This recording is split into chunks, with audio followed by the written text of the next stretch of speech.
Harry Potter is a beloved franchise, even in light of some less than magical press in recent years. Potter fans have faced a lot of villains through their ironclad obsession, but the worst of the bunch isn't Voldemort.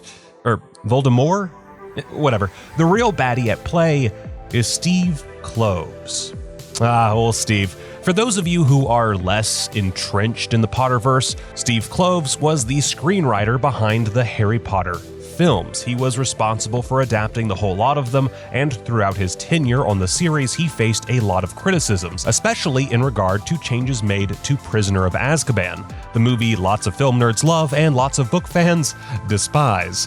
But it was his well-documented love of Hermione that's really riled fans throughout the years. See, in the books, Ron is less a comedic relief character and more of a well-rounded friend for Harry, and he tends to relay a lot of information about the wizarding world to the boy who lived. In the movies, however, fans have noticed that Hermione tends to get a lot of Ron's lines, while the latter tends to just kinda be there, in the background, doing stuff. She's a nightmare, honestly. Anyway, here's the 7 times we could find where Hermione stole Ron's thunder. Incendio! It was already clear in Harry Potter and the Sorcerer's Stone that Ron would be getting less characterization than the others. During the 3rd act, when Harry, Ron, and Hermione are going through the trials leading up to the climactic battle with total headcase Quirrell, they encounter Devil's Snare. In the book, Hermione is given a humanizing moment where she panics and says she can't start a fire because they don't have any wood. Ron swoops into the rescue by shouting, "Have you gone mad? Are you—" Okay, I'm not going to do a British accent. That's like a really bad idea. I'm going to offend a lot of people. So let's this is an Americanized Harry Potter, okay? We're just going to do that. All right? Okay. "Have you gone mad? Are you a witch or not?" In the movie, Hermione remains level-headed and condescending, while Ron is reduced to comic relief. You have to relax. If you don't, it'll only kill you faster. In Harry Potter and the Chamber of Secrets, Hermione gets called a slur by Draco Malfoy. Filthy little mudblood. In the books, she knows it's a bad thing, not because she was familiar with the term already, but because of how the purebloods around her, including Ron, react. When they go and hang out with Hagrid, Ron explains what it means. In the movies, Hermione was already familiar with the term and explained everything herself, basically leaving Ron out of the conversation. In the Harry Potter books, Ron and Harry's friendship is tested several times, but it's always proven to be very strong. In the Order of the Phoenix, Harry is furious with his friends for not letting him know what was happening over the summer. Book Ron is the one to tell Harry that it was Dumbledore who made them swear not to tell him, while movie Hermione got the line. What? Only Dumbledore made us swear not to tell you anything. It may seem inconsequential, but by shifting this to Hermione, it lessens Ron's impact and importance in the scene and in Harry's life. And yeah, Steve, I can already see the fanfiction brewing in your head. Get out of here! Get! Harry Potter and the Half-Blood Prince once again cuts Ron out of the picture. After Dumbledore's tragic death and following his funeral, Harry basically says he's noping right out of Hogwarts. He intends to go forth and find the Horcruxes alone due to it being, well, super flippin' dangerous. In the book, Ron says, "We'll be there." I did it again. In the book, Ron says, "We'll be there, Harry, at your aunt's and uncle's house, and then we'll go with you wherever you're going." After Hermione gives her input into this important moment for the trio, Ron finishes with, "We're with you, whatever happens," leading to a whole bunch of readers staining the page with them salty fan tears. Oh, silly fans. Getting all emotional over Harry Potter. I would never get emotional over a book like that for kids. That's not what I would. Guys, I need a minute. Stop recording. Instead of having a scene where both Hermione and Ron prove their fierce loyalty by saying they'll go with Harry wherever, only Hermione gets lines in the movie, while Ron... Hey, Ron? Ron, you doing okay there, bud? You want a butterbeer? One of the biggest examples of lines that solidified Harry and Ron's friendship being replaced by ones that cut him out of the trio is in Prisoner of Azkaban. Before it's revealed that Sirius Black is a friend, not a foe, Book Ron shines in his loyalty. Despite being dragged by Sirius Black, having his leg broken, and being utterly terrified, Ron stands up and says, "If you want to kill Harry, you'll have to kill us too."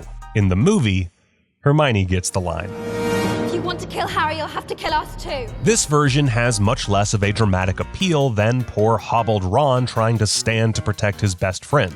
But hey, at least we get more of the bond between Hermione and Harry and throw out all those pesky relatable flaws inherent in Book Hermione's character. She's already a total nerd. That's enough, right? Right, guys? In the book Harry Potter and the Chamber of Secrets, Ron is the one to tell Harry, hearing voices no one else can hear isn't a good sign, even in the wizarding world, after the Parseltongue incident at the duel.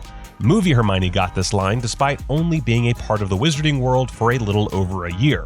While Hermione is well read in wizarding history, it would make sense for Ron to have more understanding over the culture since, he was raised in it his whole life.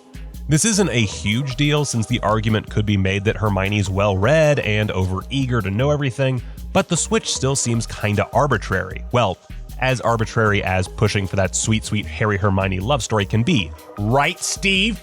Of course, when push comes to shove, there's always just shoving the potential for some romantic tension into one of the most important scenes in Deathly Hallows' infamous camping trip.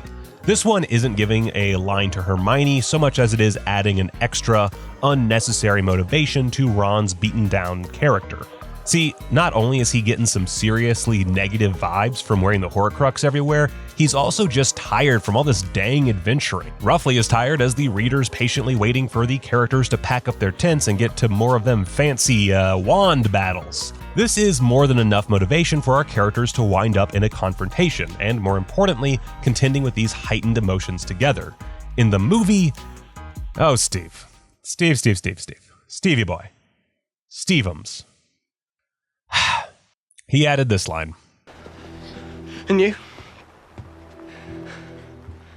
Are you coming or are you staying? Fine. I get it. I saw you two the other night. Frankly, it's just not necessary, and as Jasmine Lee over on MuggleNet wisely points out, this is a scene in which a friendship splinters, in which the quest is questioned, in which allegiances must be drawn. The movie viewer who has not read the book doesn't realize that's the point of this scene. He or she simply sees a scene that pits these three characters into a one-dimensional love triangle. While Hermione ended up with some of Ron's best lines from the book, she's not the only one to end up with important or funny character moments that should have gone to him. In the movie Goblet of Fire, Ginny is the one to tell Harry about Ron asking Fleur Delacour out, while in the book, Ron told Harry himself. And it isn't just stolen lines that do Ron dirty either. There are also some of the changes in general.